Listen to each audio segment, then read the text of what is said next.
Hi friends, welcome back to my YouTube channel. Friends, video చూసే వాళ్ళు ఎవరైనా కొంచెం వీడియోకి లైక్ కొట్టి దాంతో కూడా ఛానల్ సబ్స్క్రైబ్ చేయడం, ఎందుకంటే వీడియో పుష్ చేయట్లేదు కాబట్టి. వీడియోకి వెళ్ళిపోదాం. ఈరోజు మండే నామినేషన్స్ కిరాక్గా జరిగాయి, మీరు అందరూ చూసే ఉంటారు. అయిపోతే నామినేషన్స్ మొత్తం టెలికాస్ట్ అవ్వలేదు, మిగతా రేపు టెలికాస్ట్ కాబోతున్నాయి. సో ఈరోజు వచ్చేసి episode 9 Day 8 September 9th telecast అయినటువంటి దానికోసం మాట్లాడదాం.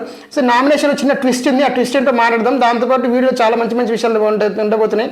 ఒకటి ట్రయాంగిల్ లవ్ స్టోరీ ఉండబోతుంది, దానికోసం కూడా మాట్లాడదాం. దాంతోపాటు నామినేషన్స్ కూడా సోనియా పాయింట్స్, శేఖర్ భాష పాయింట్స్, ఆదిత్యం చాలా మంచి మంచి పాయింట్స్ ఉన్నాయి. సో వాటన్నిటి కూడా విశ్లేషించేద్దాం. సో వీడియోలోకి వెళ్ళిపోదాం. అయితే ఈరోజు ఎపిసోడ్లో కిరాక్ పాయింట్స్ ఏంటబ్బా అంటే, ఫస్ట్ పాయింట్కి వస్తే బిగ్ బాస్ ఎపిసోడ్లో కొంచెం నామినేషన్స్ ఇచ్చిన ట్విస్ట్ ఇచ్చడం జరిగింది. అదేంటబ్బా అంటే, నామినేషన్స్ అన్నీ అయిపోయిన తర్వాత యష్మికి ఒక సూపర్ పవర్ ఇచ్చారు. నామినేషన్ లేని వాళ్ళని ఒక నామినేషన్ తీసుకొచ్చి పెట్టాలి, నామినేషన్ ఉన్న వాళ్ళని ఒకరిని నామినేషన్కి వెళ్ళి తీసేసేయాలి. సో బంపర్ ఆఫర్ చేయడంతో యష్మి ఆడి తను సేఫ్ అయిపోయింది. ఏది బిగ్ బాస్ ఇచ్చినటువంటి తను అతిపెద్ద క్లాన్కి మెంబర్గా అంటే టీమ్ హెడ్గా ఉన్నారు కాబట్టి. సో ఇప్పుడు ఇంకోటి బంపర్ ఆఫర్ ఏంటంటే, తను ఒకరిని సేవ్ చేయొచ్చు. సేవ్ చేయాల్సి వచ్చినప్పుడు ఏం చేసింది, ప్రేరణని సేవ్ చేసి తన ప్లేస్లో విష్ణుని ప్రియని నామినేషన్కి తీసుకురావడం జరిగింది. మొత్తంగా రేపు ఈవినింగ్ ముగిసేసరికి నామినేషన్స్లో ఓటింగ్ ఎవరెవరికి అంటే ఓటింగ్ ఓపెన్ అవుతుందబ్బా అంటే, నాగమణికంట, నిఖిల్, పృథ్వీ అండ్ శేఖర్ భాష, ఆదిత్య ఓం, విష్ణుప్రియ, సీత అండ్ నయనికాలు నామినేషన్లో ఉండబోతున్నారు. సో మీరు మీకు నచ్చిన వాళ్ళకి రేపు ఓటు వేయచ్చు, అంటే మంగళవారం నైట్ నుంచి ఓటు వేసుకోవచ్చు అనమాట. బట్ ఓటేయడం మాత్రం మర్చిపోతే. ఇక పాయింట్స్లోకి వెళ్ళిపోయినట్టయితే, నామినేషన్స్ కంటే ముందు రెండు థింగ్స్ ఉన్నాయి. అందులో ఒకటి ట్రయాంగిల్ లవ్ స్టోరీ కూడా. సో వాటి గురించి తెలుసుకొని then will go back to the nominations. Nomination కిరాకుండా పోతున్నాయి, వీడియో మొత్తం చేసేసండి. Yes sir. అయితే నామినేషన్స్కి వచ్చేసరికి ఏంటబ్బా అంటే, దానికంటే ముందు నిన్న బేబాకి హెల్మెట్ అయిపోయింది హౌస్లోకి వెళ్ళి. ఇక మన ఎవరామె కిరాక్సి తెగ బాధపడిపోతే ఏడుస్తూ ఉంటుంది, మంచిగా రోజులు లేవు వదిన, అంత చెడేది రోక్క మీద టార్చర్ చేసే వాళ్ళనే అందరూ సపోర్ట్ చేస్తారు. ఐ ఫైట్ ఫర్ గుడ్ అంటే గుడ్ కోసం కాదు, నేను మంచి కోసం ఫైట్ చేస్తా, దేవుడా నాకు శక్తి నువ్వు, నేను మంచి కోసం ఫైట్ చేస్తాను కోరుతుందనమాట. I fight for evil over the I fight for win over the evil అని చెప్పేసి ఏదో కోరుతుంది. మొత్తంగా ఇంగ్లీష్ పదాలు కూడా వాడింది. దానికి తోడు నయనికి కూడా పక్కనే ఉండి నాకు అంత శక్తి ఉందో లేదో తెలియదు, నేను ఫైట్ చేస్తాను, ఆమె కూడా 2 మాటలు చెప్పింది. ఫైనల్గా ఆదిత్యం గారు పొద్దున్నే లేచి బాసంతో మాట అంటుంది, మన చీఫ్ ఏంటి పక్క వాళ్ళని పొగుడుతుంది ఏంటి, ఏదో భజన మండలి స్టార్ట్ చేసిందా ఏంటి, ఆమె ఫ్యాన్ క్లబ్లు భజన మండలి స్టార్ట్ చేసినట్టుంది, నా నామినేషన్ చూడు నా ప్రతాపం ఏంటో చూపిస్తాడు, మరి ఏ ప్రతాపం చూపించినా మన నామినేషన్లో దీనికోసం మాట్లాడదాం కావాలని పాయింట్ ఇక్కడ రాయడం జరిగింది. ఫైనల్లీ నేను చెప్పాను ఇందాక ట్రయాంగిల్ లవ్ స్టోరీని, దానికోసం మారడం. ఈ ట్రయాంగిల్ లవ్ స్టోరీ అంటే సింపుల్ అబ్బా, బేసిక్గా ఇదేం అర్థమైతే తెలియదు, అంటే చెప్తా పాయింట్ బై పాయింట్ చెప్తాం. మనకు ఇది ట్రయాంగిలా, సెకండ్ యాంగిలా, 3 యాంగిలా, ఏ యాంగిలో ఏదో ఒక యాంగిల్ అయి ఉంటుంది, ఆ యాంగిల్ ఏంటో తెలుద్దాం. అయితే మన సోనియా ఉంది కదా, ఆ సోనియా వచ్చేసి పృథ్వీరాజ్తో తనకు కావాల్సిన ఐడియల్ హస్బెండ్ కోసం మాట్లాడుతుంది. ఆమె క్వాలిటీస్ తింటే ఆమె ఏని పెళ్లి చేసుకోవాలి తప్ప మనుషులు ఎవరు దొరకరు, అన్ని లక్షణంలో వారు ఎందుకు ఈమెనే చేసుకోవాలి, దేశంలో మనుషులు లేనట్టు అని ఆమె కావాల్సిన ఐడియల్ హస్బెండ్ ఎవరు ఉన్నారో చూసుకోండి. మరి నేను లక్షణాలు చెప్పబోతున్నా. అండర్స్టాండింగ్ అంటాం, 2 పేషెన్స్ మనకు కూడా ఉంటే బాగుండేది. Okay, next broad minded, next progressive, next kind hearted, అబ్బా నెక్స్ట్ సపోర్టివ్ అంటే ఏది చెప్పినా నెగిటివ్ కాకుండా ఆమెను పుష్ చేస్తూ ముంగడికి వెళ్ళమని ప్రోత్సహించాలి. నెక్స్ట్ రిచ్ కాకపోయినా సరే బుద్ధి ఉండాలంట, అబ్బో. నెక్స్ట్ డంబ్ అవ్వద్దు, అలా అని ఈక్వల్ కూడా అవ్వద్దు తనకంటే. ఇన్ని లక్షణాలు ఉన్నవాళ్ళు నిజంగా ఏఐకి మాత్రమే సాధ్యం. ఏఐకి ఈ లక్షణాలు ఇచ్చి నాన్న ఒక ఇమేజ్ తయారు చేసి అంటే అదొక ఇమేజ్ని తయారు చేస్తుంది, ఆ ఫోటో కట్టించుకొని ఏమైనా వేసుకోరు. నెక్స్ట్ అయితే ఇది ఇలా జరిగితే ఇంకోటి దీన్ని కాంట్రడిక్ట్గా విష్ణుప్రియ వచ్చేసి ఒకరు అడుగుతుంటుంది, ఎంతమంది అయినా ప్రేమించవచ్చు, ఫ్రీడమ్ ఉండాలని చెప్పేసి విష్ణుప్రియ మధ్యలో వచ్చి మాట్లాడుతుంది. మాట్లాడుతూ ఎంతమంది అయినా ప్రేమించవచ్చు, ఫ్రీడమ్ ఉండాలి అండ్ లెట్స్ గో లాగా ఉండాలి. ఈ లెట్స్ గో పదం మెడికల్ కనిపించింది, లెట్స్ గో అని వాడుతుంది రోజు 2 సార్లు ఈమె. కాకపోతే ఇంకోటి పిండితే ఏదైనా పిచ్చుకైనా సరే పిండితే చచ్చిపోతుంది, సో కొంచెం ఫ్రీగా వదిలేయాలి, అది మళ్ళీ తిరిగి మనకి దగ్గరికి వచ్చేటట్టు ఉండాలి అని చెప్తూనే అనుకో మాట్లాడుతుంది. ప్లీజ్ 3 months అయినా నన్ను ప్రేమించు అని విష్ణుప్రియ మన ఈయన అడుగుతుండే, పృథ్వీరాజుని అంటుంది ఒక మాట. ఈ మొన్న కూడా గట్టిన కాఫీ పెట్టిస్తుంది, ఆయన కూడా ఏదో అంటాడు, ఇదేదో జరుగుతుంది వీళ్ళిద్దరి మధ్య కూడా. దానికోసం కూడా ఇంకొక రోజు మాట్లాడదాం. బట్ ఇప్పుడు సోనియా నిఖిల్ కోసం మాట్లాడదాం. అయితే సోనియా నిఖిల్ కోసం మాట్లాడాలంటే నిన్న ఎపిసోడ్లో ఒక దగ్గర వస్తుంది, ఏమైందంటే సోనియా అని అంటుంటుంది నిఖిల్ని, నేను ఒకవేళ హెల్మెట్ అయిపోతే నువ్వు నన్ను రిగ్రెట్గా ఫీల్ అవుతావంటే అవుతాను, ఎందుకంటే నీతో గేమ్ ఆడలేకపోయాను కాబట్టి అని నేనే చెప్తాడు. బట్ ఇప్పుడేమో సోనియా నిఖిల్ పాయింట్కి వచ్చేసరికి ఎవరు మన ఇవి సీత అండ్ దాంతోపాటు ఇవి మాట్లాడుతారు, ఎవరు విష్ణుప్రియ మాట్లాడుకుంటా సోనియాకి తినాలని ఉందంట, కాబట్టి నిఖిల్ వండిండు, మేతి టమాటో ఏదో వండిండు అంటే అప్పుడు దానికి విష్ణుప్రియ అంటాడు ఎంత ప్రేమ అంటది, దానికి సీత అంటుంటుంది ఐ ఫౌండ్ లాగా దే ఫౌండ్ దేమ్ అంటే వాళ్ళకు వాళ్ళు అలా కలిసారు సెట్ అయ్యారు అన్న సెన్స్లో ఒక మాట అనేస్తుంది ఎవరు సీత. అయితే ఇంకో పాయింట్ ఏంటంటే సోనియా ఇప్పుడు వీళ్ళిద్దరు అనుకున్నంత మాత్రాన వాళ్ళ మధ్య ఏదో ఉందని నేను అనట్లేదు, కాకపోతే ఇప్పుడు నిన్న విష్ణుప్రియ ఈమెను అడిగింది సోనియాని మీ మధ్య ఏదైనా ఉందా అని అడగలేగా నేను ఎందుకు అంత రెచ్చిపోయాను అనింది. మళ్ళీ ఆమె చేసేది నిజంగా అట్లా మా మధ్య ఏమీ లేదు అని ఆమె చెప్పాలనుకున్నప్పుడు అట్లాంటి మాటలు కూడా మాట్లాడదు. ఇలా మాట్లాడితే ఏమంటుంది సోనియా మాట్లాడితే ఏమంటుంది అరే సిగరెట్ తాగకుండా ఉండరా నువ్వేం అడిగినా ఇస్తా అంటది. అవి బిగ్ బాస్ హౌస్లో వాడు ఏం అడుగుతాడు, నువ్వేం అడుగుతావు వాడు ఏమి ఇస్తాడు, 10 కిలో అంటే 10 కిలో బంగారం అడుగుతావా 50 లక్షలు క్యాష్ అడుగుతావా నువ్వేం అడుగుతావు వాడు ఏమి వెళ్తాడు బిగ్ బాస్ హౌస్లో. నాకు ఊరికే డౌట్ అండి, నాకు అర్థం కాక అడిగాను, ఐ జస్ట్ క్యూరియస్. ఓకే అప్పుడు నిఖిల్ అంటాడు షో అయ్యే లోపల చూడు క్విట్ చేసేస్తా అంటే సిగరెట్ క్విట్ చేస్తాను ఆయన సెన్స్ చేస్తాడు చూడు నాకైతే తెలీదు. ఎనీవేస్ నాకు అది అవసరం లేదు. బట్ అలా ఒక డబల్ యాంగిల్ తెలియని ఒక లవ్ స్టోరీ అయితే జరుగుతుంది. ఎందుకంటే ఒక సైడ్ నుంచి పృథ్వీ వస్తుండు, ఇటు నుంచి సోనియా వస్తుంది, అటు నుంచి నిఖిల్ వస్తుండు, మధ్యలో విష్ణుప్రియ వస్తుంది. ఈ ఏ దారి ఎటు వెళ్తుందో ఎటు తీసుకెళ్తుందో నాకైతే తెలీదు. కంటెంట్ కోసం చేస్తున్నారా కావాలని చేస్తున్నారా అనుకోకుండా కరెక్టారా మనల్ని కన్విన్స్ చేస్తున్నారా నాకైతే తెలీదు. లెట్స్ సీ తర్వాత తెలుస్తుంది కాబట్టి. సరే నెక్స్ట్ మొత్తంగా పెయింట్ నామినేషన్ స్టార్ట్ అయిపోయాయి. ఇక్కడికెళ్ళి అసలు కథ స్టార్ట్ షురు. అదే మొత్తంగా యష్మిని బిగ్ బాస్ గారు సేవ్ చేయడం జరిగింది. క్లాన్ టు క్లాన్ నామినేషన్స్ కాబట్టి ఏ క్లాన్లో ఉన్నో ఆ క్లాన్లో వాళ్ళు నామినేట్ చేయడం లేదు, పక్క క్లాన్ వాళ్ళు నామినేట్ చేసుకోవాలి. That's fantastic. Okay first nominations కోసం సీత అని పిలవడం జరిగింది. సీత వచ్చేసి నిఖిల్ని పిలిచింది నామినేషన్స్కి. ఇంతకంటే బక్వాజ్ నామినేషన్ ఇంకోటి ఉండదేమో, ఎందుకంటే నేను లాస్ట్ వీక్ నేను నామినేట్ చేయలేకపోయాను కాబట్టి ఇప్పుడు నామినేట్ చేస్తున్నంట. ఎందుకంటే నువ్వు ఫస్ట్ 2 days చాలా డిమాండింగ్గా అట్లా కంట్రోలింగ్గా అనిపించావు కాబట్టి అప్పుడు నువ్వు చీఫ్గా ఉన్నావు కదా, అందుకే అప్పుడు నేను నామినేట్ చేయలేకపోయాను కాబట్టి ఇప్పుడు చేస్తున్నాను అంటుంది. దానికి ఏమో ఆయన నిఖిల్ ఆన్సర్ చెప్తే ఎవరు ఇనిషియేషన్ తీసుకోలేదు కాబట్టి నేను మాట్లాడాల్సి వచ్చింది. బట్ నేను ఎవరిని తొక్కేయాలని డౌన్ చేయాలని నా ఉద్దేశం కాదని. కాకపోతే ఏంటంటే ఇప్పుడు నిఖిల్ మంచోడు బాగా అయింది మంచోడు అని అంటూనే లాస్ట్ వీక్లో చేసిన దానికి అప్పుడు నేను చేయలేకపోయాను కాబట్టి ఇప్పుడు చేస్తున్నాను.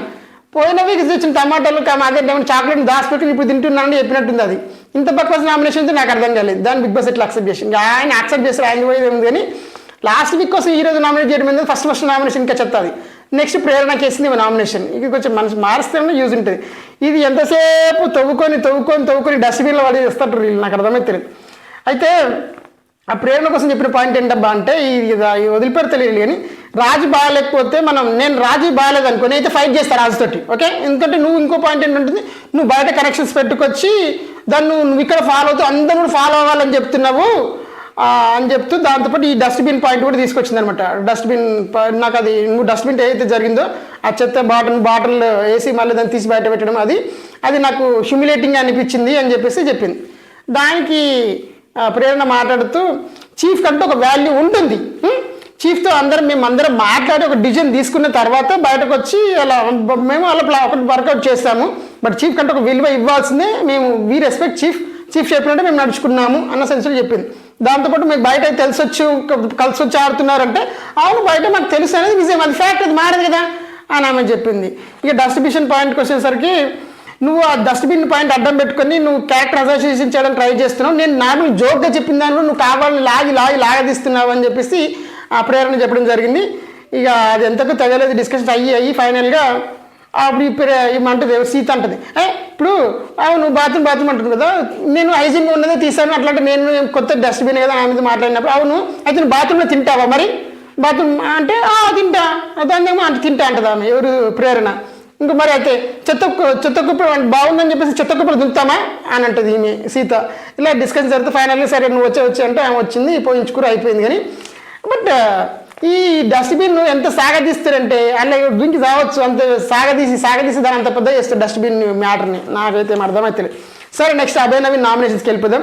సో అభయ్ నవీన్ వచ్చేసి ముందు విష్ణుప్రియకి నామినేషన్ చేయడం జరిగింది అనమాట. ఎందుకంటే బిగ్ బాస్ నిన్న జరిగినటువంటి సండేస్లో ఎందుకు వాళ్ళు నిన్ను ఫ్లాప్ జోన్లో పెట్టారో నాకు అర్థం కాలేదు. నేను ఎక్స్పెక్ట్ చేయలేదు నేను ఫ్లాప్ జోన్లో పెడతారని చెప్పేసి.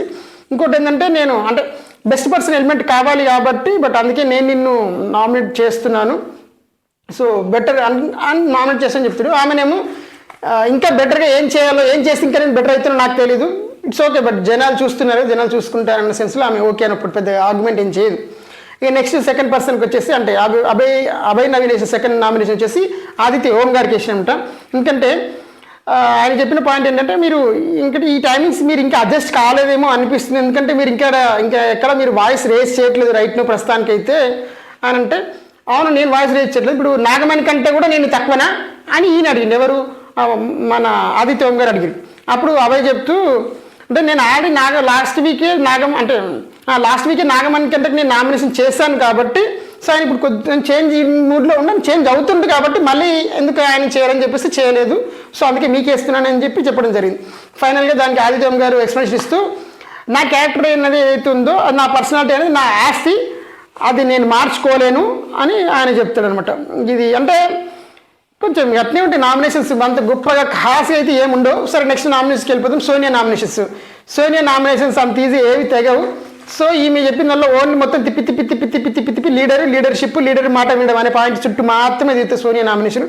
సో దానికోసం అర్థం. సో సోనియా నామినేషన్ చేసింది ఎవరినబ్బా అంటే ఫస్ట్ నైనికాని చేసింది, ఎందుకంటే తను క్లాన్ హెడ్గా ఉంది కాబట్టి తన పాయింట్ తను తీసింది. ఎందుకంటే నువ్వు మన కన్ఫ్యూజన్ రూమ్కి వెళ్ళావు, ఫెంటాస్టిక్ బాగుంది, అయితే నువ్వు అక్కడ ఇప్పుడు వేరే క్లాన్ వ్యక్తి నీకు డబుల్ పని ఇచ్చినప్పుడు ఒక 5-6 పనులన్నీ మీకే ఒకరికి అప్పచెప్పినప్పుడు నువ్వు అక్కడ క్వశ్చన్ చేయాలి కదా.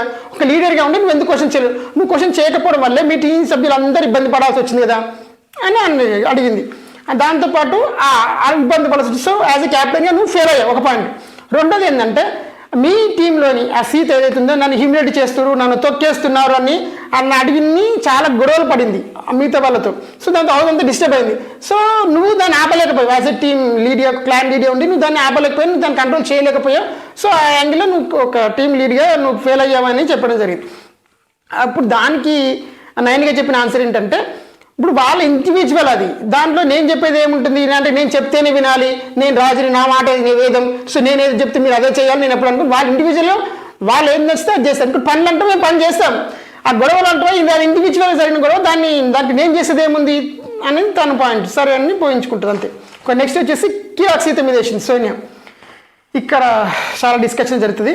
ఇంకోటి ఏంటంటే కిరాక్ సీత మీద వేసిన పాయింట్ ఏంటబ్బా అంటే టాస్క్ల మీద నీకు క్లారిటీ లేదు, అబ్బాయితో గొడవ, ఓకే ఆ పర్సనల్ యోగాకి తీసుకున్నావు, అబ్బాయితో జరిగిన గొడవ ఏదైతుందో పర్సనల్ యోగా తీసుకున్నావు. ఇంకోటి ఏంటంటే నీకు గేమ్ విషయంలో నీకు గేమ్కి పర్సనల్ థింగ్స్కి క్లారిటీ లేదు, అందుకే నువ్వు అబ్బాయితో గొడవ పర్సనల్గా తీసుకుంటున్నావు, చిన్న వాటిని నువ్వు పర్సనల్గా నెత్తికెక్కించేసుకుంటున్నావు అని ఆ బాధ. గేమ్కి దీనికి క్లారిటీ లేదు.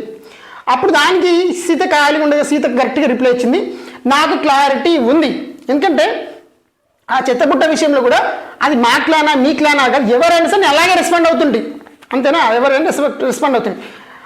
ఇండివిజువల్గా నేనైతే ఉందో అది నా ఇండివిజువల్గా నేను ఫైట్ చేశాను, దానికి క్లాన్తో సంబంధం లేకుండా నా ఇండివిజువల్గా నేను ఫైట్ చేశాను. సో ప్రతిదీ చీఫ్కే చెప్పి చేయాలి అంటే మీ దగ్గర అలా జరుగుతామో నేను ప్రతిదీ చీఫ్కే చెప్పి చేయను, నాకు అనిపించింది నేను చేశాను అంతే, నాకు అనిపించింది ఫైట్ చేయాలనిపించింది, నాకు అది హ్యూమిలేటింగ్ అనిపించింది నేను చేశాను, మాట్లాడాను దానికోసం అని ఈమె చెప్పింది. అవును, ఇప్పుడు దానికి ఏమంటుంది అంటే ఎవరు మన సోనియా మాట్లాడుతూ నేను అదే అంటున్నా కదా, నీకు టీమ్గా గేమ్ ఆడడం తెలియదు, టీమ్గా అర్థం చేసుకొని ఆడే అంత మెచ్యూరిటీ నీకు లేదు, సో పర్సనల్ థింగ్స్ని గేమ్ని ఒక దగ్గర మిక్సప్ చేస్తున్నావు, సో నీకు క్లారిటీ లేదు అని మళ్ళీ ఒకసారి చెప్తుంది. దానికి సీత నాకు క్లారిటీ ఉంది, నీకే నాకు క్లారిటీ ఉంది నీకు లేదేమో, బొక్కలో క్లారిటీ నాకు లేదంట, బొక్కలో క్లారిటీ అనుకుంటా పోతుంటుంది. అప్పుడు దానికి ఎవరు మన సోనియా రియాక్ట్ అవుతూ మర్యాద మాట్లాడడం నేర్చుకుంటే నేను నిన్న అనలేగా నువ్వు కూడా నేర్చుకో మర్యాద మాట్లాడ్డావు, నువ్వు ఇంట్లో మిగతా వాళ్ళని వీళ్ళని ఆ బేబక్కని ఇప్పుడు విష్ణుప్రియ నువ్వు అన్నది మాకు తెలీదా అన్నట్టు సెన్స్లో ఈమె కూడా మాట్లాడుతానట్టు, నువ్వు కూడా నేర్చుకో మర్యాద మాట్లాడడం అన్నట్టు రియాక్ట్ అవుతుంది. సోనియా లాగా తీస్తుంది, సీత కూడా లాగా తీస్తుంది. పాయింట్ల్లో ఏంది టాస్కుల గురించి అంటే వీటికి పెద్ద తీసేసేంత పాయింట్లు ఉండవు, అట్లాంటి పాయింట్ కాదని కూడా చెప్పడానికి లేదు. ఇప్పుడు పైన దానికి తప్పేముంది పాయింట్లో, ఆ లోపల వాళ్ళు ఎవరో నిర్ణయం తీసుకుంటే ఈమె ఎక్స్పెక్ట్ చేస్తుందా, ఆమె యశ్మికి నా 3 వచ్చింది, ఆ 3 వచ్చినట్టు వీళ్ళకి పైన అయిపోయింది, దీనికి ఆమె ఏం చేసేది ఉండేడా, నన్ను ఏం చేసిన గొడవడి కొట్లాడేది ఉండేనా, ఏం చేస్తుందా, ఆమె డిసిజన్ తీసుకుంటే చేసేయడానికి ఏం లేదు కదా. రైట్, ఈమె విషయానికి వద్దాం. కిరాక్ సీత అవును ఆమెకి ఇమ్యూనిటీ అనిపించింది, గొడవ పడింది, దాన్ని ఏం చేస్తాం ఇప్పుడు ఏం చేయలేము. కాకపోతే వేరే ఆ కిరాక్ సీత చేసిన వారిని వల్ల సరే నువ్వు కూడా ఇప్పుడు గెలిచిన టీంలో ఉన్నావు కాబట్టి క్వశ్చన్ చేయొచ్చులే, కానీ బట్ మాటలు సోనియా మాటల కోసం మళ్ళీ మాట్లాడదాం తర్వాత వస్తాయి. దరిద్రం ఏంటంటే సీతను నువ్వు మర్యాద మాట్లాడడం నేర్చుకున్న సోనియా ఆమె కూడా మర్యాద మాట్లాడడం నేర్చుకొని ఎదుటి రెస్పెక్ట్ చేయడం నేర్చుకుంటే బాగుండదు ఒక పాయింట్. రైట్. సరే నెక్స్ట్ నాగమణికంట నామినేషన్కి వచ్చేసరికి ఆయన ఆదిత్య ఓం గారికి చేసిన ఫస్ట్ నామినేషన్. సో అదేంటంటే అన్న మీరు స్మైలింగ్ ఫేస్తో ఉంటారు, చాలా కన్స్ట్రక్టివ్ టాక్స్ మాత్రమే చేస్తారు, దేవుడితో అవసరం ఎంతవరకు అవసరం అంతవరకు మాట్లాడుతుంటారు, టాస్క్లో గెలవాలని కూడా చాలా కసిగా ఉన్నారు, కాకపోతే ఎంతవరకు రియలో నాకు తెలియట్లేదు, బట్ అందరితో పాజిటివ్గా ఉంటారు, అందరిలో పాజిటివ్ పాయింట్స్ చెప్తున్నారు. సో ఇది మీ సేఫ్ ప్లేనా లేదా నిజంగానే మీరు ఇలా ఉంటారా అని నాకు తెలియదు. సో మీరు టాస్క్లో కూడా ఎలా ఆడతారో చూడాలని నాకు అంటుంటారు. అప్పుడు దానికి ఆదిత్య మీరు రియాక్ట్ అవుతూ ఇది నామినేషన్లా లేదు, నాకు పబ్లిసిటీలా ఉంది, నాకు ప్రమోషన్లా ఉంది, నా కోసం కట్ చేసిన ప్రోమోలా ఉంది, థ్యాంక్ యూ అని చెప్పేసి చెప్పడం జరుగుతుంది అనమాట. అలాగే చెప్పింది మరి నామినేషన్ పాయింట్లా చెప్పలేడు, నామినేషన్ పాయింట్లా చెప్పాలి దాన్ని రివర్స్, బట్ నచ్చినట్టు ఆయన చెప్పుకొచ్చాను. నెక్స్ట్ శేఖర్ భాషకి వేసిండు అనమాట. ఎవరు నాగమణి గారి సెకండ్ నామినేషన్ శేఖర్ భాషకి వేసిండు. దానికి చెప్పిన రీజన్స్ ఏంటంటే ఈ లడ్డులో రీజన్ అంటారే ఇది అలాంటిది. అదేంటంటే నాగార్జున గారు పోతూ కొన్ని స్వీట్లు ఇచ్చిపోయారు, ఆ స్వీట్లు వీళ్ళకి గొడవలు తెచ్చిపెట్టాయి. అదేంటబ్బా అంటే నాగార్జున స్వీట్లు పంచి ఇచ్చారు కదా, వాటిని మీరు దాచిపెట్టారు, అది నాకు నచ్చలేదు. ఆ దాచిపెట్టడం ఏంటబ్బా అంటే అరే ఫ్రిడ్జ్లో స్పేస్ లేదు కాబట్టి నేను అక్కడ లాకర్ స్పేస్లో పెట్టాను అంతే తప్ప నేను ఎవరికి దాచిపెట్టలేదు అని నేను అందరికీ చెప్పాను, ఎక్కడెక్కడ ఉన్నాయో నేను అక్కడ ఉన్న వాళ్ళందరికీ ఆల్మోస్ట్ చెప్పాను. సో నువ్వు లేవనంటున్నావు, సో ఒకవేళ నువ్వు లేకపోతే ఐఎమ్ సారీ అనేది శేఖర్ భాష వాదన. నేను దాచిపెట్టలేదు, ఫస్ట్ పాయింట్ ఫ్రిడ్జ్లో స్పేస్ లేదు కాబట్టి ఆ లాకర్ స్పేస్ ఎక్కడ పెట్టాను, సో నేను దాచిపెట్టలేదు, బట్ స్టిల్ నీకు తెలియదు కాబట్టి ఐఎమ్ సారీ, ఆ పాయింట్ ఒప్పుకుంటలే. కానీ ఇంకో పాయింట్ మరి ఇంత సిలీ దానికి నన్ను నామినేట్ చేస్తావా అని శేఖర్ భాష అడిగితే దాన్ని నాగమణి గారు చెప్పిన సెకండ్ రీజన్ ఏంటంటే నేను వేరే సిచ్యువేషన్లో ఏదో సిచ్యువేషన్లో ఉంటాను, మీరు వచ్చి సిల్లీ జోక్స్ ఏవో చెప్తుంటారు, సో నాకు అది నచ్చట్లేదు అని ఒక పాయింట్ చెప్పింది. సరే గుర్తుపెట్టుకో ఈ జోక్స్ వస్తే మళ్ళీ మాట్లాడదామని శేఖర్ భాషను గుర్తుపెట్టుకుని మళ్ళీ ఆయన నామినేషన్స్ అప్పుడు మాట్లాడతాడు. సో ఆయన మా నామినేషన్ జస్ట్ ఒక నామినేషన్ తర్వాత మళ్ళీ అదే ఉంటాయి కూడా దానికోసం మాట్లాడదాం. సో నెక్స్ట్ వచ్చేసి మనకి ఈ నామినేషన్స్ ఇంతటితో అయిపోతాయి. సో నెక్స్ట్ ఆదిత్య ఓం గారి నామినేషన్. సో ఆయన చెప్పిన పాయింట్ ఏంటబ్బా అంటే అభయ్ నవీన్ మీద నామినేషన్ చేసిండు. ఇది నామినేషన్ అంటారో పొగడ్తల వర్షం అంటారో తెలియదు. ఈయననే ఇందాక ఏమన్నాడు మనకు అక్కడ బాక్స్ అని దేంతో ఏం చెప్పిండు, అదేంటి మా చీఫ్ వచ్చేసి వేరే చీఫ్ని పొగుడుతుంది, పొగడ్తల వర్షం కురిపిస్తుంది, మనం వచ్చిన భజన బ్యాచ్ కోసం వచ్చామా, ఫ్యాన్ క్లబ్ కోసం వచ్చామంట. మరి ఈయన అభయ్ నవీన్ మీద చేసిందని నాకు అర్థం కాలేదు. యు ఆర్ స్ట్రాంగ్ అంట, Abhay Naveen you are strong అని చెప్పి యు ఆర్ స్ట్రాంగ్ అని చెప్తాడు. ఇంకోటి ఏంటంటే ఇంకోటి అభయ్ నవీన్ గారు ఈయనకి ఆదిత్య గారికి నామినేషన్ చేస్తే ఒక పాయింట్ చెప్పింది, అంటే మీరు ఏదైనా కన్వర్షన్ జరుగుతుంటే మీరు మధ్యలో వెళ్ళిపోతారన్నా అని చెప్పిండు. సో దానికి ఈయన ఇక్కడ రిప్లై ఇస్తుండే ఏమన్నారంటే మీరు స్ట్రాంగ్ అని చెప్తూనే మీరు నన్ను ఇందాక అన్నారు కదా నేను కన్వర్జేషన్ మధ్యలో వెళ్ళిపోతాను, ఒకవేళ అట్లాంటిది ఏదైనా ఉంటే ప్రూవ్ చేయండి, ప్రూవ్ చేస్తే నన్ను నేను సెల్ఫ్ నామినేషన్ చేసుకుంటాను, మీరు ఎక్కడైనా నేను మధ్యలో వెళ్ళిపోయి ప్రూవ్ చేయండి. కానీ బేసిక్గా ఏంటంటే ఆదిత్య ఓం గారు మధ్యలో పక్కా వెళ్ళిపోతారు, ఎందుకంటే ఆయన ఏదైనా మాట్లాడుతుంటే ఐ లవ్ యూ సారీ అయిపోయింది ఐ లవ్ యూ అని చెప్పేసి I agree I love you okay I love you అని చెప్పేసుకుంటే ఆ కన్వర్జన్ అక్కడికి ఎండ్ చేస్తాడు. నాకు తెలుసు, నాకు అర్థమైంది, గాట్ ఇట్ పాయింట్, నాకు ఆ పాయింట్ అర్థమైంది, నాకు అర్థమైంది చాలు అంటే ఎదుటోడు చెప్పింది మొత్తం వినిపించుకోడు. సో ఆయన అదే పాయింట్ అన్నాడు, దీన్ని ప్రూవ్ చేసిన అవసరం ఏముంది, ఏ ఇద్దరు అడిగినా చెప్తారు ఆ పిచ్ పాయింట్. సరే ఏదైనా సరే అదే ఇదే మాట్లాడు అంటే ఒకవేళ నువ్వు నాకు ప్రూవ్ చేస్తే నేను సెల్ఫ్ నామినేషన్ చేసుకుంటా అని ఆదిత్య ఓం గారు అండు. సో ఇప్పుడు దానికి అభయ్ నవీన్ చెప్తే ఏమంటే మీరు ఏదైనా పూర్తి కాకమంది ఓకే థ్యాంక్స్ ఓకేనా అని చెప్పేసి ఓకే థ్యాంక్స్ అని ఆపేస్తుంటారు. ఆ సాంగ్స్ ఓకే అసలు okay I love you okay అని చెప్పేస్తుంటారు. బట్ ఎనీవే మీరు నన్ను స్ట్రాంగ్ అన్నారు కాబట్టి థ్యాంక్స్ అని చెప్పేసి అభయ్ నవీన్ క్లోజ్ చేసేసింది అక్కడికి. నెక్స్ట్ వచ్చేసి ఆదిత్య గారి సెకండ్ నామినేషన్ ఏంటంటే శేఖర్ భాష నామినేషన్. సో ఇది కొంచెం వెరైటీగా ఉంటుంది. శేఖర్ భాష కూడా చాలా హర్ట్ అయ్యిండు ఎందుకంటే ఈ పాయింట్స్ తోటి, అదేంటో మాట్లాడి చూద్దాం. ఎందుకంటే ఆ శేఖర్ భాష వేసిన పాయింట్స్ అంటే మీ వల్ల హౌస్ మొత్తం డిస్టర్బ్ అవుతుంది, హౌస్కి లాస్ వస్తుంది, అండ్ మీరు ఒక కేర్లెస్గా ఉంటారు, మీరు ఒక ఏమంటారు ఇండిసిప్లిన్గా ఉంటారు, కేర్లెస్గా ఉంటారు, మీ గేమ్కి అసలు మీరు అసలు ఈ బిగ్ బాస్ గేమ్కే ఫిట్ గారని మాట్లాడతాడు. అయితే దానికి శేఖర్ భాష మాట్లాడితే ఏమంటే మీరంటే ఇండిసిప్లిన్ అంటే ఏంటి, ఇప్పుడు పొద్దున్న లేసి స్నానాలు చేసి యోగాలు చేయడమే ఇండిసిప్లిన్ అంటే యోగాలు చేయడమే డిసిప్లిన్ అంతేనా, లేకపోతే డిసిప్లిన్ కాదనంట అంటూ మాట్లాడతారు శేఖర్ భాష. ఎందుకంటే అప్పుడు దానికి ఆదిత్య గారు అంటారు మీ పేరు మరి మైక్లో చాలాసార్లు వినిపిస్తుంది అంటే నా ఒక్కని పేరే వినిపిస్తుందా, అక్కడ అభయ నవీన్ మరి నాగమణి కంటల పేర్లు వినిపించట్లేదంటే మీ పేరుతో వినిపిస్తుంది కదా అని ఆదిత్య గారు పాయింట్ అనమాట. ఇంకోటి ఏంటంటే మీ పేరు చాలా దాని శేఖర్ భాష చాలా మంది నా పేరులో నామినేషన్స్ చాలా మంది నిద్రపోతారు, చాలా మంది ఇంగ్లీష్ ప్లేసింగ్ ఉంటారు కదా, కానీ నా పేరు ఎందుకు వై మీ అని క్వశ్చన్ అడిగిన శేఖర్ భాష. దానికి ఆయన ఆన్సర్ చెప్పలే అనుకో. బట్ ఫైనల్గా సరే సరే అని చెప్పేసి పోయించుకోవడానికి వెళ్ళిపోతాడు ఇంటి దగ్గర. అక్కడ కూడా శేఖర్ భాష జోకులు వేస్తాడు మళ్ళీ, I'm blind but I'm trained అని చెప్పి అని కనిపిస్తాడు, బాగుంటుంది. సరే కాకపోతే శేఖర్ భాష మళ్ళీ ఆయన పాయింట్కి వచ్చినప్పుడు ఆయన క్లారిటీకి ఇస్తాడు అనుకోండి, ఆ డిసిప్లిన్ కోసం దానికోసం మాట్లాడతాడు. అది ఆయన నామినేషన్ వెయిట్ చేద్దాం, అప్పుడు మాట్లాడతాడు. సో నెక్స్ట్ వచ్చేసి విష్ణుప్రియ నామినేషన్స్కి వచ్చింది. ఆ విష్ణుప్రియ నామినేషన్కి వచ్చేసరికి ఆమె నాగమణి కంటకేషన్ ఫస్ట్ నామినేషన్. దాన్ని చెప్పిందంటే లాస్ట్ వీక్ ఏదైతే గొడవ జరిగిందో, వీళ్ళిద్దరి మధ్య ఇష్యూ జరిగిందో, లాస్ట్ వీక్ నువ్వు నన్ను చెక్ చేయడానికి వచ్చావని చెప్పావు, అది నాకు వెన్నుపోట్లాగా అనిపించింది, అది నాకు నచ్చలేదు, ఇప్పటి కూడా నేను దాన్ని తీసుకోలేకపోతున్నాను. ఎందుకంటే నువ్వు డైరెక్ట్ చెప్పుంటే సరిపోయేది ఫేస్ మీద, నువ్వు అది చెప్పకుండా అలా చేయడం నాకు వెన్నుపోట్లాగా అనిపించింది అని చెప్పడం జరిగింది. సో దానికి ఆయన సరే నువ్వు హట్ అయ్యావు, అది తప్ప ఒప్ప మంచి హట్ట చెడ్డ అట్ట పక్కన పెడితే నువ్వైతే హట్ అయ్యావు కదా, సో నేను ఏం చెప్పాను ఆల్రెడీ చెప్పేశాను, అప్పుడు అది జరిగింది అలా చేశాను చెప్పి ఒప్పుకున్నాను కదా, దాని గురించి మనం మాట్లాడడం కూడా ఆల్రెడీ. సో సరే అయితే ఆమె ఒక పాయింట్ చెప్తుందంటే, నాకు ఎవరైనా ఎవరైతే జోకులు వేసారంటే ఎవరైనా నాకు ఆ స్పేస్ ఇస్తే మాత్రం నేను జోక్స్ వేస్తాను, అంతే తప్ప ఎవరితో వాళ్ళతో ఊరికే కలిసిపోయి జోకులు అయితే వేసే మంచినైతే కాదు అని చెప్తే నబిల్తో నబిల్ నేను ఎప్పుడైనా జోక్స్ వేస్తాను కూడా క్వశ్చన్ అంటే అట్లా అడిగి చెప్పే ప్రయత్నం చేస్తుంది. తర్వాత సరే దానికి నాగమణి చెప్పిందంటే ఆల్రెడీ మనం దీనిపైన డిస్కషన్ చేస్తే నువ్వు కూడా అన్నావు కదా, అంటే నీ కోపం పోయే వరకు నామినేషన్ చేస్తా అన్నావు కాబట్టి చేసేసుకో అన్నట్టు ఆయన అంటాడు, అంతే. సో నామినేషన్స్ ఒప్పుకుంటాడు కాబట్టి ఇంకా డిస్కషన్ ఏం లేదు. సరే నెక్స్ట్ వచ్చేసి విష్ణుప్రియ సెకండ్ నామినేషన్ నుంచి సోనియా నామినేషన్ ఉంటుంది. సో ఇది చాలా పెద్దగా ఉంటుంది. సో విష్ణుప్రియకి సోనియాకి తగ్గట్లేదు ఇది, అది అడల్టరేటెడ్ కామెడీ ఏది ఉందో దానికోసం. సో దానికోసం మాట్లాడదు. సరే సోనియా అదే విష్ణుప్రియ ఇస్తున్న second nomination, okay second nomination Sonia కదా. అయితే చెప్తూ ఏమంటుందంటే, మొన్న ఏదైతే గొడవ జరిగిందో దాని గురించి అసలు నువ్వు మొన్న జరిగిన దానికి నువ్వు ఒక సారీ కానీ ఎక్స్ప్లెనేషన్ కానీ ఏమి ఇవ్వలేదు అంటే, అప్పుడు దీనికంటే మొన్న జరిగిందంటే నువ్వు ఒక సారీ అని చెప్పావు, ఒక ఎక్స్ప్లెనేషన్ ఇవ్వలేదు. ఇంకోటి పాయింట్ ఏంటంటే, మీరు కరెక్ట్ అని ప్రూవ్ చేయడానికి మీరు పక్క వాళ్ళ పైన బ్లేమ్స్ వేసేస్తున్నారు అని అనింది విష్ణుప్రియ.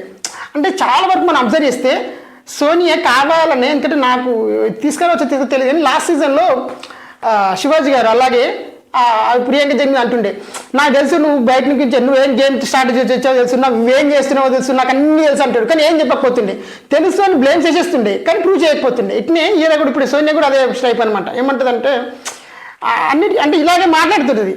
సో ఇలా కూడా అట్లా ఇది మేము మాట్లాడేటప్పుడు కూడా మళ్ళీ అట్లాంటిది ఒక కమెంట్ చేస్తుంది, అది దాని గురించి కూడా మాట్లాడతాం. అయితే ఇప్పుడు విషయప్రియ చెప్తున్న పాయింట్ ఏంటంటే, మొన్న నేను అన్నదానికి నువ్వు ఒక సారీ చెప్పలేదు, ఒక ఎక్స్ప్లెనేషన్ ఇవ్వలేదు, నేను ఏదైనా చెప్తూ ఉంటే కూడా నువ్వు నన్ను కరెక్ట్ ఇంకోటి ఏంటంటే, మీరు ఒకటి కరెక్ట్ అని ప్రూవ్ చేయడానికి పక్క వాళ్ళ మీద మీరే కరెక్ట్ ప్రూవ్ పక్క వాళ్ళ మీద బ్లేమ్ చేసేస్తున్నారు అని పాయింట్ చెప్పింది. అదే మళ్ళీ రిపీట్ అవుతుంది ఇదే కన్వర్జేషన్లో.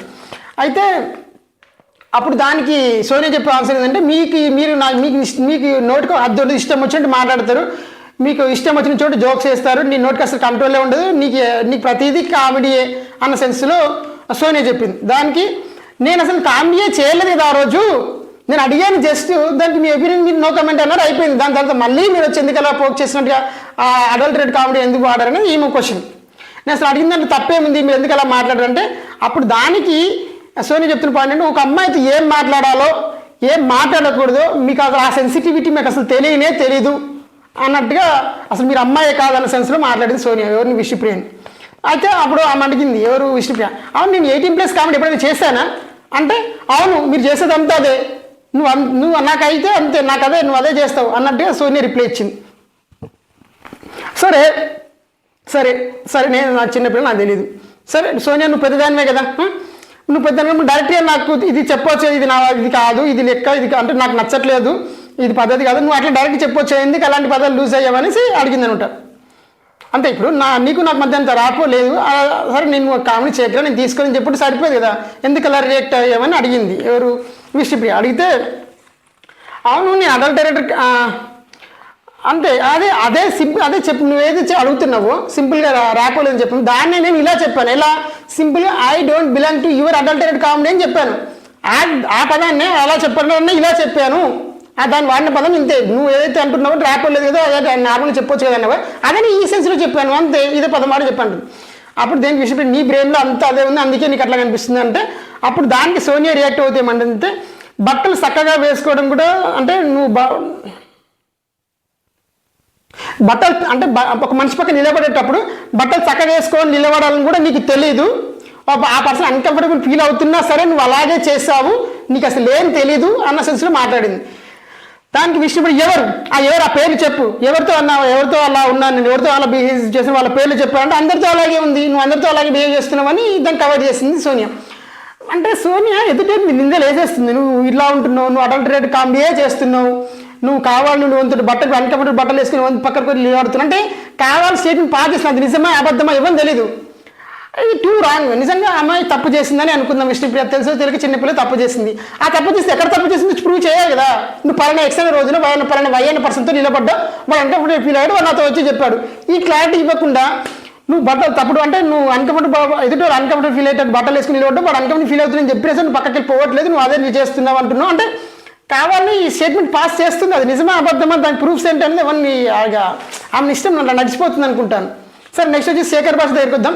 సో శేఖర్ భాష నామినేషన్ అది నిజంగా ఇంకా కాకపోతే సోనియా ఏంటంటే స్టాండ్ క్లియర్ టైం ఉన్న వాళ్ళు నడిచిపోతుంది, అది నడుస్తుంది కానీ చాలా మార్చుకోవాలి. అది ఈ మాటలు చాలా స్లోగా చెప్తుంది, చాలా పద్ధతి అంటే చెప్పే విధానం చాలా స్టేబుల్ మైండ్తో చెప్పినట్టు అనిపిస్తుంది కానీ పదాలు మాత్రం గట్టిగా జారుతుంది, అది అవసరం లేకపోయినా ఆ నోరు ఒకటి బాగుంటే కొట్లాటే ఉండకపోతుంది. కానీ ఎనీవేస్ లాస్ట్ నామినేషన్ శేఖర్ భాష నామినేషన్కి వద్దాం. సో శేఖర్ భాష నామినేషన్ వచ్చేసి నాగమణి కంటెక్ట్ చేసిండు. అదేంటంటే లాస్ట్ వీక్ మన నాగమణి ఎవరితో కలవట్లే అని చెప్పేసి లాస్ట్ వీక్ నామినేట్ చేశాము. ఫ్లాష్ బ్యాక్ కాకపోతే అప్పుడు ఆయన తన ఫ్లాష్ బ్యాక్ చెప్పారు. నార్మల్ మన ఏదైనా యుద్ధం జరిగేటప్పుడు ఒక నిమిషం ఆగబెడతారు అని చెప్పేసి మనం ఫ్లాష్ బ్యాక్ చెప్పి అదే యుద్ధం చేయలేం కదా, బట్ స్టిల్ ఆయన ఫ్లాష్ బ్యాక్ చెప్పాడు. బట్ అప్పటికిప్పుడు కొంచెం ఇంప్రూవ్మెంట్ ఉంది, కొంచెం చేంజ్ వచ్చింది, చేంజ్ మారుతూ ఉండు. ఎస్ అయితే నువ్వు ఇందాక లడ్డులో కోసం నామినేషన్ చేస్తావు కదా, దట్స్ ఓకే, ఐ యాక్సెప్ట్. అంటే చిన్నదైనప్పటికీ అది ఒప్పుకుంటాను, బట్ ఇందాక నువ్వు జోక్స్ అన్నావు కదా, ఆ జోక్ల కోసం మాట్లాడదామని చెప్తూ జోక్స్ ఏదైతే ఉందో అది నేను నీ పైన ఎప్పుడైనా జోక్స్ వేసాను, నీ మీద ఇప్పుడు నేను జోక్స్ వేయలేదు, నీ పర్సనాలిటీ మీద కానీ నీ బాడీ మీద కానీ అట్లాంటి జోక్స్ అయితే నేను ఎప్పుడు వేయలేదు. ఎందుకంటే అది ఇప్పుడు లడ్డుల కోసం అంటావా, లడ్డుల కోసం ఫ్రిడ్జ్లో స్పేస్ లేదు కాబట్టి అడపెట్టు, నేను వేరే స్పేస్లో తీసుకొచ్చి పెట్టాను. బట్ అది ఒప్పుకుంటాను నేను, ఎందుకంటే ఆ తప్పే అయిండొచ్చి నీకు తెలియదు కాబట్టి నువ్వు అన్కంఫర్టబుల్ ఫీల్ అయ్యి అంటే నీకు తెలియదు కాబట్టి అది నా తప్పు, నేను ఒప్పుకుంటాను, దానికి అది ఓకే అని చెప్తుండు. ఈ జోకుల కోసం మాత్రమే జోకుల కోసం మాట్లాడినా చెప్పినప్పుడు నాగమణి కంటే రియాక్ట్ అవుతూ లడ్డుల కోసం అనేది లడ్డుల కోసం మాట్లాడుతూ ఫ్రిడ్జ్లో స్పేస్ ఉంది మీకు కావాలనే పెట్టలేదు అని నాగమణి కంటే అంటాడు. దాంతోపాటు జోక్స్ కోసం అంటూ నేను వేరే ఏదో మూడ్లో ఉన్నప్పుడు మీరు జోక్స్ వస్తే నేను వేరేలాగా రియాక్ట్ అవుతాను. ఇంకోటి ఏంటంటే నేను ఆ సింపతి స్టేజ్ ఏదైతే మీరు చెప్తారో ఆ సింపతి స్టేజ్ని ఆల్రెడీ దాటేసేసాను అని ఆయన చెప్పుకోవచ్చుండి. ఇలా మొత్తంగా శేఖర్ వచ్చేసి లడ్డూలు అయితే యాక్సెప్టెడ్ అని చెప్పిండు. ఇంకోటి నువ్వు సోషలైజ్ అయ్యి అందరితో కలిసే వరకు నేను నామినేట్ చేస్తూనే ఉంటాను అన్నాడు. అప్పుడు దానికి నాగమంటే మాట నేను అందరితో కలిసిపోయాను, మేము నీకు కనిపించకపోతే లేదా నీకు గెలవంత మాత్రం అందరికి గెలవంటి కాదు కదా, అందరితో కలిసిపోయి అందరితో బాగానే ఉంటున్నాను ఆయన చెప్పుకొచ్చింది. ఫైనల్గా అది లిక్విడ్ పెయింట్ పోసేటప్పుడు తలెత్తు అంటాడు శేఖర్ ఆయన్ని, నాగమణి కంటారు తలెత్తే కళ పడతా పోయి అంటే ఈయన వాళ్ళ ఉంటుంది ఇలా ఇద్దరే. అది తర్వాత సరే శేఖర్ భాష సెకండ్ నామినేషన్ చేసి ఆదిత్య ఓం గారికి అనమాట. సో ఇక్కడ కూడా మంచి అంటే శేఖర్ భాష చాలా మంచిగా పెడుతుంది పాయింట్స్, కాకపోతే కొంచెం ఆ నిద్ర అవి కొంచెం కంట్రోల్ చేసుకోగలిగితే. కానీ డేలో చూస్తే కిరాక్ జోకులు వేస్తుండు, మీరా జోక్ వేసింది. ఇలా అది ఎంతమంది చూసారో కింద కమెంట్ పెట్టండి. ఆ మీరా జోక్ బాగుంది, బింది జోక్ బాగుంది, ఇంకొకటి ఏదో అడవి మనుషుల కోసం జోక్ వేస్తే చాలా జోక్స్ వేసిండు. ఒక అడవిలోకి ఒక మనిషిని తీసుకెళ్తారు, వాళ్ళు నిజం చెప్తే చంపేస్తాము, అబద్ధం చెప్తే ఉడకబెడతాము అంటారు, అట్లాంటి జోక్ ఏదో చెప్పించారు. చాలా మంచి జోక్ చెప్తుండు. బట్ జనాలకు ఆ జోక్స్ కూడా ఎక్కువైపోయి మరి విరక్తి వస్తుందా ఏంటని తెలియట్లేదు. కానీ సరే ఆదిత్య ఓం కోసం మాట్లాడదాం. సో ఆదిత్య ఓం గారి కోసం మాట్లాడినప్పుడు ఆ శేఖర్ సెకండ్ నామినేషన్ ఆదిత్య ఓం. సో ఇక్కడ ఆయన చెప్పింది ఏంటంటే ఇందాక మీరు నామినేట్ చేస్తూ అన్న మాటలు ఏవైతేనే వాటికి నేను హట్ అయ్యాను. మీతో ఇంకోటి మీరు ఈవినింగ్ పూట వాక్ చేస్తుంటారు, మీరు ఒక్కడే నడుస్తుంటారని చెప్పేసి నేను కావాలని వచ్చి జాయిన్ అవుతాను, మీరు అలాంటిది నన్ను అలా మాట్లాడారు. మీరు ఇంకోటి మీరు అబ్బాయికి నామినేషన్ చేశారు కదా, అబ్బాయికి నామినేషన్ చేసింది కూడా అది హెల్తీ నామినేషన్ అయితే కాదు. ఎందుకంటే అది జనాలు మనుషులను అయితే గెలుచుకోదు మీరు చేసిన నామినేషన్. ఇంకోటి ఏంటంటే మీరు అందరితో కలవట్లేదు అన్న పాయింట్ చెప్పింది. అప్పుడు దానికి ఆదిత్యం గారు మాట్లాడుతూ నేను అందరితో కలవాలని, ఎందుకంటే ఫస్ట్ వీక్లో ఇద్దరు ముగ్గురితో కలిసాను, తర్వాత ఇంకో ఇద్దరు ముగ్గురితో కలుస్తాను, ఇట్స్ ప్రాసెస్, అందరిని కలుసుకుంటూ పోతాను అన్నట్టుగా ఆయన చెప్పుకొచ్చిండు. దాంతో ఆయన చెప్తూ ఆదిత్యం గారు మాట్లాడుతూ శేఖర్ భాషని మీరు మెంటల్గా ఇక్కడ లేరు అది మీకు తెలుసు అంటాడు. మరి మెంటల్ ఇక్కడ లేరు అంటాడు స్టేట్మెంట్, బట్ ఆ ఎక్కడ ఉండో కూడా చెప్పాలి కదా, ఇక్కడ లేరంటే ఇక్కడ ఉన్నట్టు కదా, ఆ ఎక్కడ ఉండు ఏం చేస్తున్నారు మాకు చెప్పాలి కదా. మాకైతే లైవ్లో చూస్తుంటే జోకులు వేస్తుంటే బాగానే ఉంటుండే అనిపిస్తుంది. కాకపోతే మధ్య మధ్య నిద్రపోతుందని ఒకసారి 2 సార్లు అది ఒక్కొక్కరు మరి ఉంటే దట్స్ ఓకే. బట్ ఇక్కడ లేడంటే ఇక్కడ లేకుండా ఇక్కడ ఉండవు కూడా చెప్పట్లేదు వీళ్ళు, సగం చెప్తారు వదిలేస్తారు. అరే యార్ దానికి శేఖర్ భాష మాట్లాడుతూ మీరు నన్ను నిన్న పదే పదే పొడిచారు కదా, దానికి మీకు బయట నెగిటివ్ అవుతుందని చెప్పేసి ఇప్పుడు నేను నామినేట్ చేశాను అంటాడు. ఆదిత్య ఓం గారికి పాయింట్ మాట్లాడుతూ మీరు శేఖర్ భాష మాట్లాడుతూ ఒక మాట అంటాడు, నేను మైక్ వేసుకోకపోయినా కూడా నీకు ప్రాబ్లమే అని శేఖర్ భాష అంటాడు. దానికి ఆదిత్య గారు మాట్లాడుతూ అవును నాకు ప్రాబ్లం, ఎందుకంటే నేను ఫ్యామిలీ వదిలేసి వచ్చాను ఇక్కడికి, నాకు చారిటీ ఉంది, నేను నిద్రలో మానేసి పని చేస్తున్నాను ఇక్కడ, సో నాకు బాధ అనిపిస్తుంది డబ్బులు పుతా అంటే అర్థం ఏంటంటే ఇక్కడ రూల్స్ బ్రేక్ చేస్తే అమౌంట్ తగ్గిపోతుంది కాబట్టి సో నేను బయట ఫ్యామిలీ వదిలేసి వచ్చి ఇవన్నీ చేసి ఇక్కడ బాసలు దొరుకుతుంది, ఇక్కడ నడుస్తుంది, అంతా ఎందుకు చేస్తున్నా పైసల కోసం చేస్తున్నా, సో మీరు చేసి సిలిండర్ తీసుకొని పైసలు తగ్గిపోతాయని ఆ పాయింట్ అని చెప్పాడు అనమాట. ఫైనల్గా అన్ని పనులు చేస్తాను నేను ఇలా అంటే నేను ఇలాగే ఉంటాను, జనాలు నన్ను ఇలాగే చూస్తారు, జనాలు నన్ను ఇలాగే ఇష్టపడతారు, జనాలు నేను ఇలాగే నచ్చుతాను అన్న సెన్స్లో ఆదిత్య ఓం గారు కన్వర్జేషన్ క్లోజ్ చేస్తారు. అయితే బేసిక్గా ఏంటంటే ఆదిత్య ఓం గారు కూడా అంటే ఇప్పటికి కూడా అంటే ఒక బయటకు వచ్చారు నేను ఏదో వాయిస్ రేజ్ చేస్తూనే అంటున్నాడు, అది అంత రియలిస్టిక్గా అనిపించట్లేదు, ఇంకా హైడ్ చేస్తూనే ఫేక్గానే మాట్లాడుతున్నాడేమో అనిపిస్తుంది, ఇంకా బయటకు రావచ్చేమో అని నా ఫీలింగ్. అంత అంటే నేను వన్ స్టవ్ స్టార్ట్ అవుతుంది సూపర్ టాలెంటెడ్, ఇంకా చాలా స్ట్రాంగ్ ఉంటాడేమో అనుకున్నా, బట్ అంత అయితే నాకు కనిపించలేదు. ఎనీవేస్ లెట్స్ సీ చూద్దాం.